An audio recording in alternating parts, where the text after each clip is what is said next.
Hello everyone, मेरा नाम Nishit and welcome to crazy GK trick. दोस्तों, आज हम देखने वाले हैं विश्व के ऐतिहासिक दार्शनिक स्थल। देखिए, बहुत ही इंपॉर्टेंट क्वेश्चंस होने वाले हैं आपके एग्जाम के लिए। मैंने यहाँ पर 25 मोस्ट इंपॉर्टेंट क्वेश्चंस उठाए हुए हैं, यानी 25 मोस्ट इंपॉर्टेंट साइट्स उठाई हुई हैं जो कि आपसे एग्जाम में पूछी जा सकती हैं। अगर आपको इसका पीडीएफ चाहिए तो आप क्रेजी जीके ट्रिक की एप्लीकेशन डाउनलोड करें और वहाँ से आपको इसका पीडीएफ भी मिल जाएगा। तो चलिए शुरू करते हैं हम हमारा आज का वीडियो, जो कि होने वाला है ऐतिहासिक दार्शनिक स्थलों के ऊपर। तो चलिए सबसे पहले देखते हैं पहला क्वेश्चन क्या है। तो देखिए, पहला क्वेश्चन है पशुपति मंदिर स्थित है। देखिए, पशुपति मंदिर कहाँ पर स्थित है? तो यह है नेपाल के काठमांडू में। कहाँ पर? नेपाल के काठमांडू में। देखिए, ये मंदिर जो है ये पशुपतिनाथ जी का मंदिर है। एक तरीके से ये शिव जी का मंदिर है। पशुपति का मतलब होता है संसार के समस्त जीवों के स्वामी। ठीक है, याद रखिएगा इसे। देखिए, ये जो मंदिर है इसका निर्माण किसने कराया था? तो इसका निर्माण कराया था सोमदेव राजवंश के पशु प्रेक्ष ने 3री सदी ईसा पूर्व में। ठीक है, ये जो मंदिर है ये नेपाल की राजधानी काठमांडू में स्थित है। यह मंदिर हिंदुओं का सबसे प्राचीनतम मंदिर माना जाता है, यानी सबसे पुराना मंदिर माना जाता है। इसे यूनेस्को की विश्व सांस्कृतिक विरासत स्थल के सूची में भी शामिल किया गया है। पशुपतिनाथ मंदिर बागमती नदी के पश्चिम तट पर स्थित है। देखिए, बागमती जो नदी है ये नेपाल में बहती है और जब ये भारत में आती है तो ये भारत की कोशी नदी से मिल जाती है। कोशी, जिसे बिहार की सौर ऑफ बिहार भी कहा जाता है। बोलिए, क्लियर है? यहाँ तक आई होप आपको पॉइंट समझ में आ गए होंगे। चलिए अगले क्वेश्चन पर आते हैं। अगला क्वेश्चन क्या है? देखिए, ग्रेट बैरियर रीफ किस देश में है? तो देखिए, ग्रेट बैरियर रीफ जो है वो ऑस्ट्रेलिया में है। किस में है? ऑस्ट्रेलिया में है। सबसे पहले ये समझ लीजिए रीफ क्या होती है। तो देखिए, प्रवाल भट्टियां या मूंगे की चट्टानें, जैसे हम इंग्लिश में कोरल रीफ कहते हैं, ये समुद्र के भीतर स्थित प्रवाल जीवों द्वारा छोड़े गए कैल्शियम कार्बोनेट से बनी होती हैं। ग्रेट बैरियर रीफ जो है वो ऑस्ट्रेलिया की पूरब और प्रशांत महासागर में स्थित है, जो विश्व की सबसे बड़े मूंगे की दीवार है। इसे पानी का बगीचा भी कहा जाता है। देखिए, कुछ इस तरीके की दिखती हैं और यहाँ पर बहुत सारे जल जीवन के जितने भी जीव है वो इस पर रहते हैं। तो ये एक तरीके से बायोडाइवर्सिटी के लिए बहुत ज्यादा इंपॉर्टेंट है। इस दीवार की जो लगभग लंबाई है वो है 1200 मील की और चौड़ाई 10 मील से 90 मील तक वेरी करती है, यानी बदलती है। इसे यूनेस्को द्वारा विश्व धरोहर भी घोषित किया गया है और इन चट्टानों को दुनिया के सागरीय जैव विविधता का हॉटस्पॉट भी माना जाता है, यानी यहाँ पर बहुत सारी जैव विविधता पाई जाती है। और दुनिया भर से जब इसे लोग देखने आते हैं तो एक तरीके से ऑस्ट्रेलिया के लिए ये काफी सारा रेवेन्यू बाय टूरिज्म भी जनरेट करता है। कितना? करीब 42,000 करोड़ रुपए। इतने रुपए ऑस्ट्रेलिया अपनी इकोनॉमी में इस जगह से कमाता है। आई होप आपको ये पॉइंट भी समझ में आ गया होगा। चलिए अगले क्वेश्चन पर आते हैं और उसके पहले आपके लिए बहुत ही अच्छा अपडेट है। देखिए, मंथली करंट अफेयर की डिटेल्ड करंट अफेयर बुक या ई बुक एप्लीकेशन पर अवेलेबल हो चुकी है। तो अब आप हर मंथ का करंट अफेयर डिटेल में पढ़ सकते हैं और इसके लिए आपको क्रेजी जीके ट्रिक की एप्लीकेशन डाउनलोड करनी पड़ेगी, या अगर डाउनलोडेड है तो आप उसे अपडेट कर लें। वहां पर आपको ई बुक का ऑप्शन मिल जाएगा और वहां से आप हर मंथ की डिटेल करंट अफेयर की ई बुक अवेल कर सकते हैं, जिसका आप आगे प्रिंट आउट भी निकाल सकते हैं। चलिए अगले क्वेश्चन पर आते हैं। अगला क्वेश्चन क्या है? देखिए, ग्रैंड पैलेस कहाँ स्थित है? देखिए, ग्रैंड पैलेस बैंकॉक में स्थित है और बैंकॉक कहाँ पर है? बैंकॉक है थाईलैंड में। तो यहाँ पर कुल मिलाकर अगर आपसे देश का नाम पूछा जाएगा तो आप थाईलैंड बोलेंगे, शहर का नाम पूछा जाएगा तो बैंकॉक बोलेंगे। इसके बारे में थोड़ी सी बात जान लेते हैं। देखिए, ग्रैंड पैलेस जो है ये थाईलैंड में स्थित है। इस पैलेस का निर्माण चक्रीय वंश के राजा राम प्रथम ने करवाया था। यह महल सियाम के राजाओं का आधिकारिक निवास हुआ करता था। फिलहाल ये एक म्यूजियम टाइप है जहां पर अब लोग आकर इसे विजिट करते हैं और ये सबसे प्रसिद्ध स्थलों में से एक है थाईलैंड में। अब जैसा कि हम जानते हैं कि थाईलैंड के लिए टूरिज्म एक बहुत इंपॉर्टेंट इंडस्ट्री है, तो 2020 के चौथी तिमाही में थाईलैंड ने इन पर्यटकों स्थल से लगभग 1 बिलियन बात का कमाई की थी। देखिए, थाईलैंड की जो करेंसी है वो क्या है? बात है, इसको भी ध्यान रखिएगा। चलिए अगले क्वेश्चन पर आते हैं। क्वेश्चन क्या है? देखिए, मोई औ अकीवी मूर्ति कहां पर स्थित है? तो देखिए, मोई औ अकीवी मूर्तियां ईस्टर द्वीप पर स्थित है। थोड़ा सा इनके बारे में भी जान लेते हैं। तो देखिए, ये मूर्तियां कुछ इस प्रकार से दिखती हैं। इस पूरे ईस्टर आइलैंड पर लगभग 900 के करीब इस प्रकार से मूर्तियां पाई गई हैं।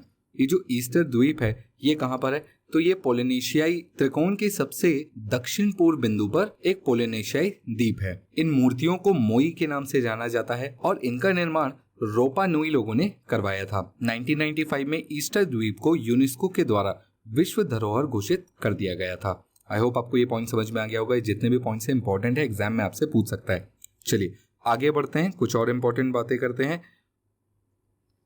तो देखिए जितने भी कोर्सेज हैं वो क्रेजी जीके ट्रिक के एप्लीकेशन पर ऑनलाइन हो चुके हैं, चाहे वो एडवांस मैथ्स का कोर्स हो, एमपीजीके का कोर्स हो, कंप्यूटर का कोर्स हो, इंग्लिश हो, हिंदी हो या और भी जो अदर सब्जेक्ट्स हैं, उन सभी के ऑनलाइन कोर्सेज आपको क्रेजी जीके ट्रिक के एप्लीकेशन पर मिल जाएंगे। तो आप वहाँ पर जाइए, ऑनलाइन कोर्सेज में आपको ये सारे कोर्सेज देखने मिल जाएंगे जो आपके एग्जाम में बहुत ज़्यादा हेल्पफुल होने वाले हैं। चलिए अब चलते हैं सीधा अगले क्वेश्चन पर। और अगला क्वेश्चन क्या है, देखिए अंगकोर वाट मंदिर समूह किस देश में स्थित है? तो देखिए अंगकोर वाट समूह जो है इंडोनेशिया में स्थित है। थोड़ा सा इनके बारे में भी जान लेते हैं। तो देखिए ये कुछ इस तरीके के दिखते हैं। यहाँ पर बहुत सारे मंदिरों के समूह हैं। एक तरीके से मैं बोल सकता हूँ कि ये दुनिया का सबसे बड़ा हिंदू मंदिरों का समूह है जो कि 162.6 हेक्टेयर में फैला हुआ है। तो देखिए अंगोर वाट का अर्थ होता है मंदिरों का शहर और इसे दुनिया का 8वां अजूबा भी माना जाता है। 11वीं शताब्दी में यहाँ के सम्राट सूर्यवर्मन द्वितीय ने इस मंदिर का निर्माण करवाया था और ये मंदिर जो है वो मेकांग नदी के किनारे है, जिसे 1992 में यूनेस्को के द्वारा विश्व विरासत में शामिल किया गया है। साथ ही इस मंदिर का जो नाम है वो गिनीज बुक में भी दर्ज किया गया है और इस मंदिर की दीवारों पर रामायण और महाभारत की कहानियां भी उल्लेखित हैं। देखिए इंडोनेशिया जो है उसके झंडे पर भी यहाँ के मंदिरों का चिन्ह है, तो ये काफी इंपॉर्टेंट है उनके लिए भी। यहाँ पर भी ये बात हमें पता चलती है। ये जो इंडोनेशिया का झंडा है इसमें जो सेंटर में है ये साइन मंदिर का, ये किसका है? ये बेसिकली अंगकोर वाट मंदिर का ही साइन है। आई होप आपको ये बात समझ में आ गई होगी। चलिए अगले क्वेश्चन पर आते हैं। और अगला क्वेश्चन क्या लिखा हुआ है, देखिए एफिल टावर के डिजाइनर थे। तो देखिए एफिल टावर के डिजाइनर कौन थे? तो एफिल टावर के डिजाइनर सर गुस्ताव एफिल थे।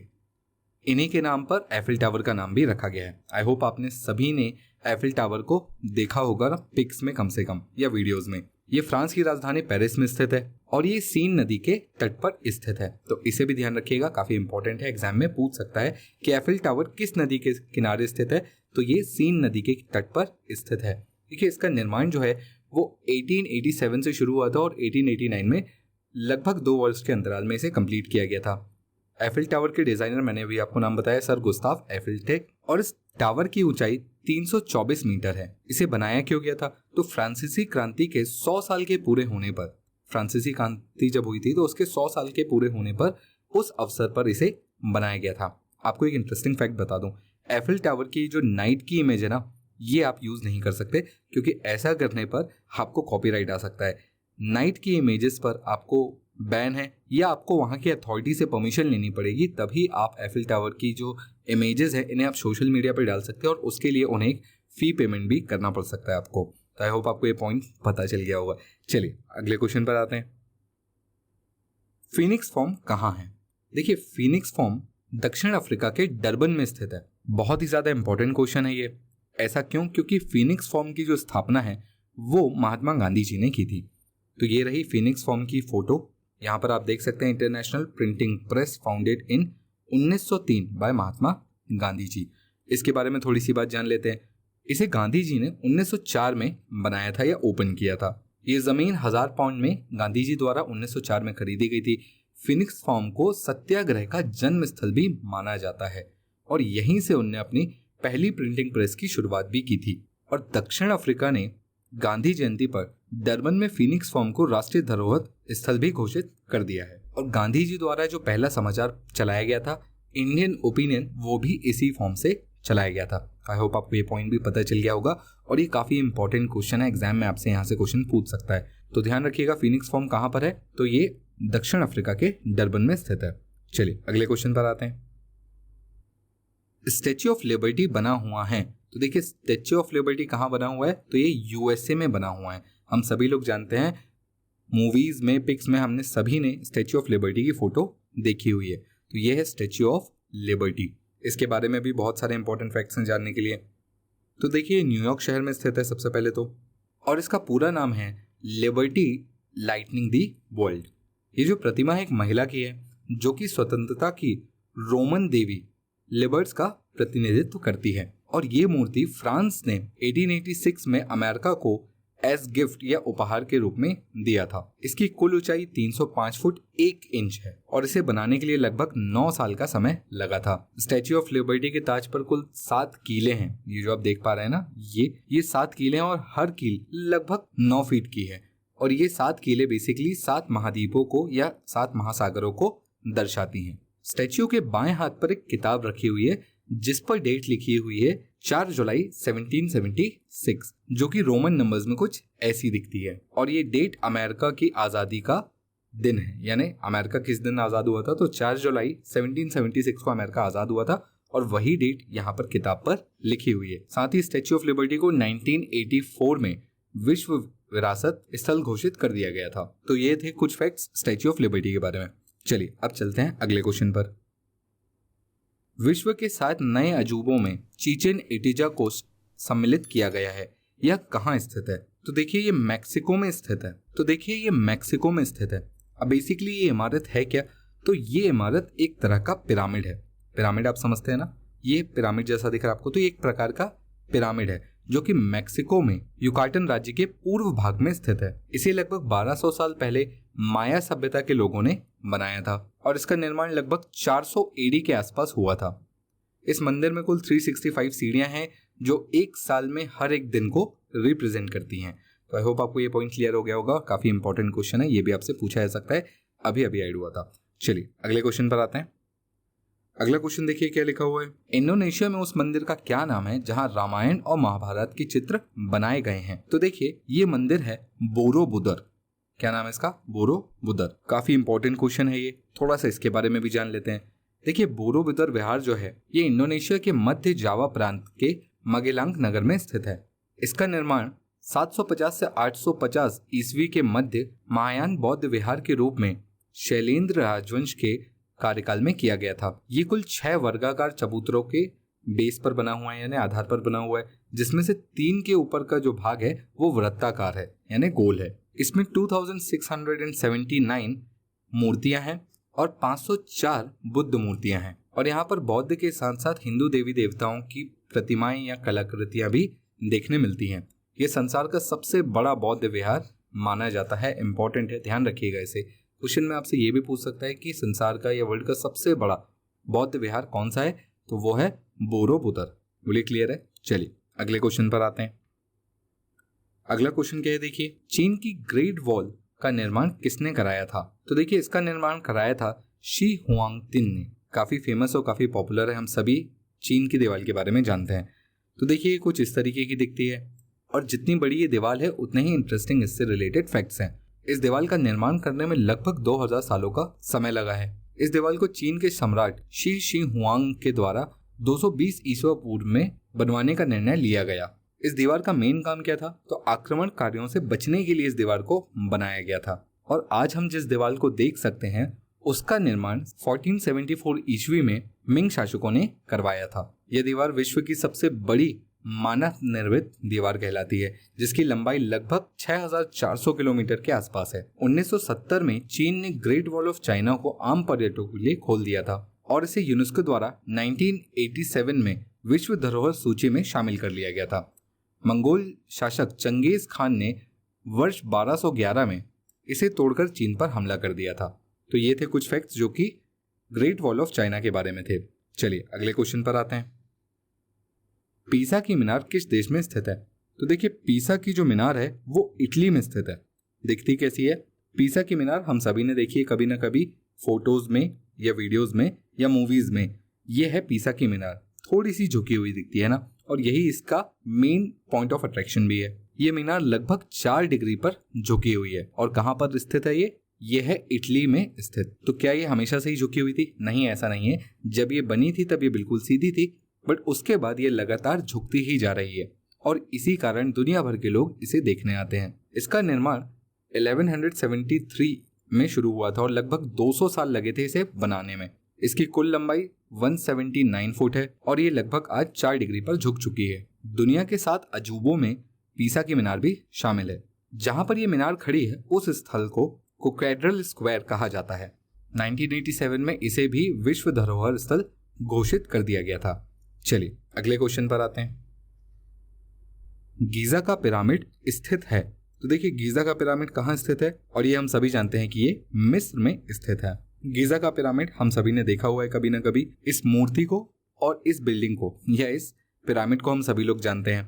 देखिए दुनिया के 7 अजूबों में भी शामिल है। इस पिरामिड को लगभग 2560 ईसा पूर्व के करीब बनवाया गया था और 3800 सालों से दुनिया की सबसे ऊंची इमारत या बनावट रही है। इसका एक्चुअल नाम क्या है? तो इसका एक्चुअल नाम है कुफू पिरामिड। इसी को हम गीजा के पिरामिड के नाम से भी जानते हैं। इसकी कुल लंबाई लगभग 481 फुट है।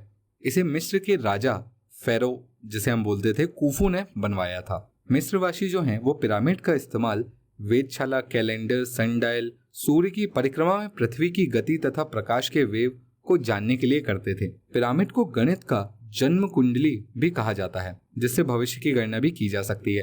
तो देखिए पिरामिड्स को कैसे बनवाया गया था या क्यों बनवाया गया था, ये आज भी पूरी तरीके से सॉल्व नहीं हो पाया है। जितने भी एस्ट्रोलॉजर्स हैं, साइंटिस्ट हैं, वो आज भी इस बारे में चर्चा करते रहते हैं कि ये कैसे बने होंगे और क्यों बनाए गए थे। इसका एक्चुअल रीजन या इसके एक्चुअल यूजेस क्या थे प्रॉपरली वो आज हमें नहीं पता है, पर जितने भी पता है वो आपके सामने हैं।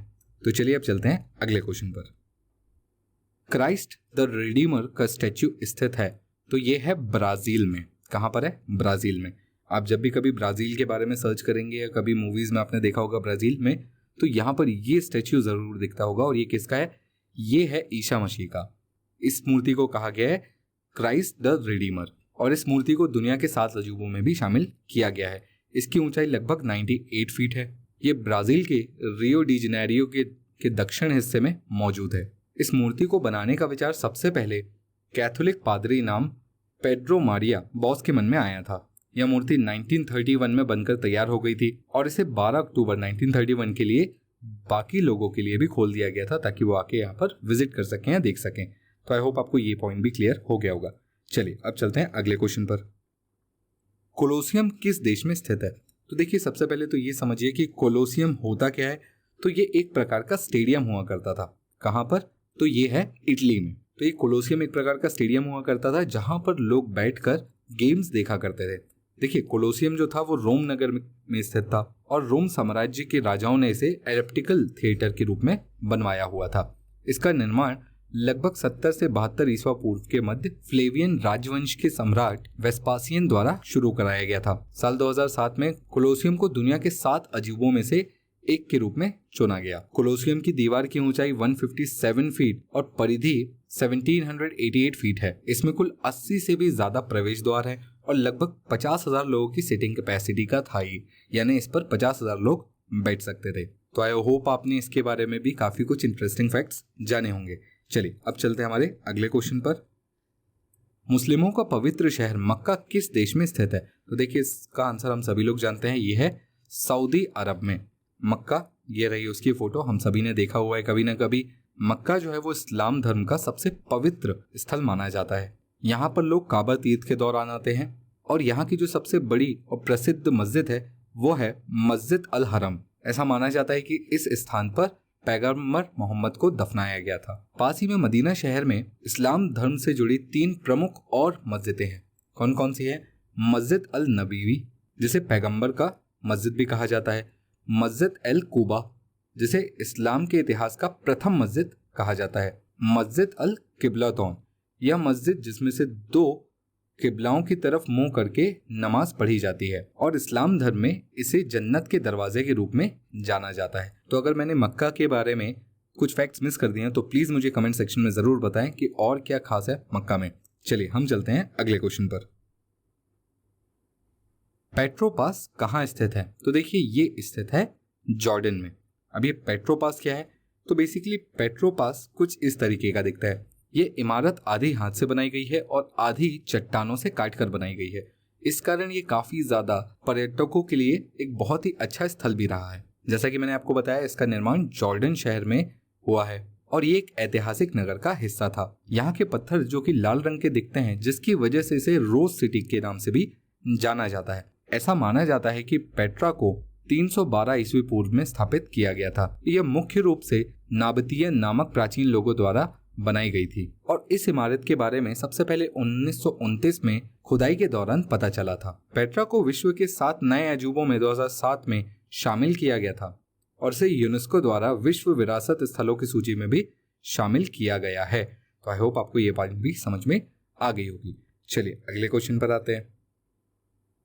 पेंटागन किस देश में स्थित है? तो देखिए पेंटागन अमेरिका में स्थित है, ये हम सभी लोग जानते हैं। पेंटागन दिखता कैसा है? तो ये कुछ इस तरीके का दिखता है। ये पेंटागन शेप दिख रहे हैं आप, 5 भुजाओं वाला पेंटागन होता है और यही है पेंटागन। तो बेसिकली ये एक ऑफिस है और ये साथ ही साथ दुनिया की सबसे मशहूर इमारतों में से एक भी है। ये अमेरिका के वर्जीनिया में है और ये अमेरिका के रक्षा विभाग का मुख्यालय भी है।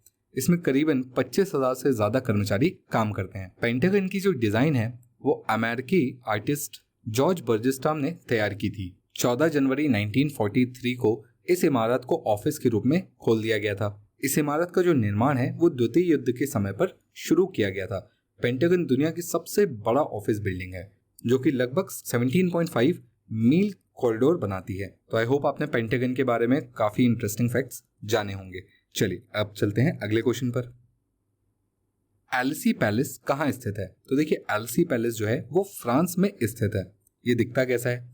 तो ये कुछ इस तरीके का दिखता है। तो जैसे हमारे यहाँ राष्ट्रपति निवास होता है, अमेरिका में व्हाइट हाउस है, वैसे ही फ्रांस में एलिस पैलेस है जहाँ पर राष्ट्रपति का निवास होता है, जो अपनी वास्तुकला के लिए बहुत ज्यादा चर्चित है। और इसका निर्माण वास्तुकार क्लाउड मोलेट के नेतृत्व में 1718 से 1722 के बीच हुआ था, यानी 1722 में ये बनकर तैयार हो गई थी। ये रईस और सेना अधिकारी लुई हेनरी डी ला टूर डी ओवेगर्ने के लिए बनवाया गया था। आई होप आपको ये पॉइंट भी समझ में आ गया होगा और काफी इंपॉर्टेंट क्वेश्चन है। तो आपसे ये क्वेश्चन भी पूछ सकता है कि फ्रांस के राष्ट्रपति निवास को क्या कहा जाता है? तो क्या कहा जाता है? एलिसी पैलेस कहा जाता है। चलिए अगले क्वेश्चन पर आते हैं। ताजमहल कहाँ स्थित है? तो ये हम सभी लोग बहुत अच्छे से जानते हैं। ताजमहल कहाँ स्थित है? भारत में स्थित है। ये कुछ इस तरीके का दिखता है ताजमहल। हमें से कई लोगों ने ताजमहल घूमा भी हुआ है। उत्तर प्रदेश के आगरा में स्थित है और यमुना नदी के तट पर स्थित है। ये हम सभी लोग बहुत अच्छे से जानते हैं। तो ताजमहल बेसिकली एक मकबरा है जिसे 1632 में मुगल सम्राट शाहजहां द्वारा अपनी पत्नी मुमताज बेगम की याद में उसकी मौत के बाद बनवाया गया था। 1653 में यह बनकर तैयार हो गया था। ताजमहल की जो वास्तु शैली है वो फारसी, तुर्की, भारतीय और इस्लामी वास्तु शैली को मिलाकर बनाई गई है, यानी यहाँ पर आपको इन सभी की झलकियां दिखेंगी। सन 1983 में ताजमहल को यूनेस्को द्वारा विश्व धरोहर स्थल घोषित कर दिया गया था। साथ ही ताजमहल दुनिया के 8 अजूबों में भी शामिल है, ये हम सब अच्छे से जानते हैं। और ताजमहल को भारत की इस्लामी कला का रत्न भी घोषित किया गया है। और अगर कोई फैक्ट मुझसे छूटा है तो आप प्लीज कमेंट बॉक्स में मुझे बताएं कि ताजमहल के बारे में और आप क्या जानते हैं। चलिए हम चलते हैं अगले क्वेश्चन पर। माउंट एवरेस्ट स्थित है? तो देखिए माउंट एवरेस्ट कहाँ स्थित है? ये नेपाल में स्थित है, भारत में नहीं है, नेपाल में। ध्यान रखिएगा इस बात को। तो बेसिकली माउंट एवरेस्ट जो है वो दुनिया की सबसे ऊंची चोटी है जो कि लगभग 8,848 मीटर है। माउंट एवरेस्ट एशिया महाद्वीप में नेपाल और चीन या तिब्बत, जिसको हम बोल रहे हैं आज, जो चीन का हिस्सा है, उसकी सीमा पर स्थित है। और ये हिमालय पर्वत श्रृंखला का सर्वोच्च शिखर है, या एक तरीके से पूरे दुनिया का सबसे सर्वोच्च शिखर है। और नेपाल में इसे सागर माथा के नाम से जाना जाता है। 29 मई को हर वर्ष माउंट एवरेस्ट दिवस भी मनाया जाता है। 29 मई 1953 को माउंट एवरेस्ट पर पहली बार कोई मानव 29 फुट ऊंचे माउंट एवरेस्ट पर पहुंचा था और इसीलिए इस दिन को माउंट एवरेस्ट दिवस के रूप में याद किया जाता है। तो आई होप आपको बात समझ में आ गई होगी। चलिए अगले क्वेश्चन पर आते हैं। तक्षशिला किस देश में स्थित है? तो देखिए जो तक्षशिला है वो पाकिस्तान में स्थित है। ध्यान रखिएगा, पाकिस्तान में स्थित है। यहाँ पर यह है तक्षशिला के बचे कुचे अवशेष। तक्षशिला जो है ये प्राचीन भारत के गंधार देश की राजधानी भी थी और शिक्षा का प्रमुख केंद्र भी था। यह विश्वविद्यालय जो था वो विश्व के प्राचीनतम विश्वविद्यालयों में से एक था। इसके साथ एक और था, नाम बताइए। तक्षशिला के साथ एक नाम और लिया जाता है नालंदा का। और ध्यान रखिएगा नालंदा जो है वो बिहार में स्थित है। वर्तमान समय में तक्षशिला पाकिस्तान के पंजाब प्रांत के रावलपिंडी जिले में स्थित है।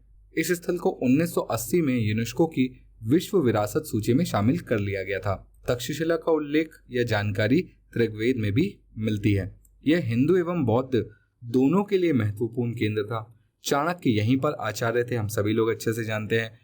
405 ईस्वी में फाहियान यहाँ आकर गए थे, यानी फाहियान कहाँ पर आए थे? तक्षशिला में आए थे।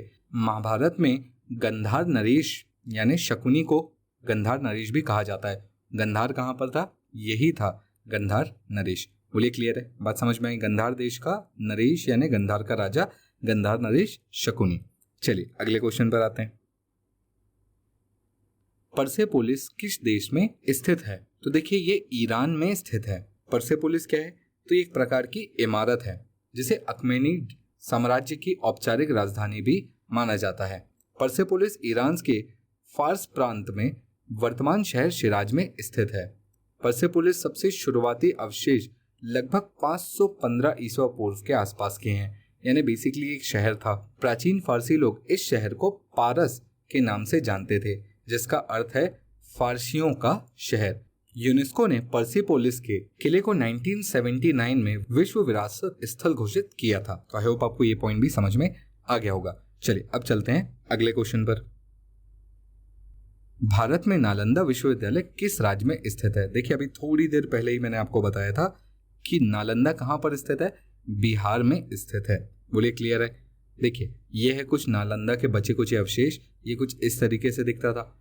नालंदा प्राचीन भारत के उच्च शिक्षा का सर्वाधिक महत्वपूर्ण और विख्यात विश्वविद्यालय का केंद्र था। नालंदा विश्वविद्यालय बिहार के नालंदा जिले में राजगीर में स्थित है। इस विश्वविद्यालय की स्थापना का श्रेय गुप्त शासक कुमारगुप्त प्रथम को दिया जाता है। 1193 के लगभग बख्तियार खिलजी द्वारा नालंदा विश्वविद्यालय को जला दिया गया था और नष्ट कर दिया गया था। प्राचीन चीनी यात्री हेंतसांग और स्तिसिंग ने सांस्कृतिक व दार्शनिक शिक्षा यहाँ पर ग्रहण की थी।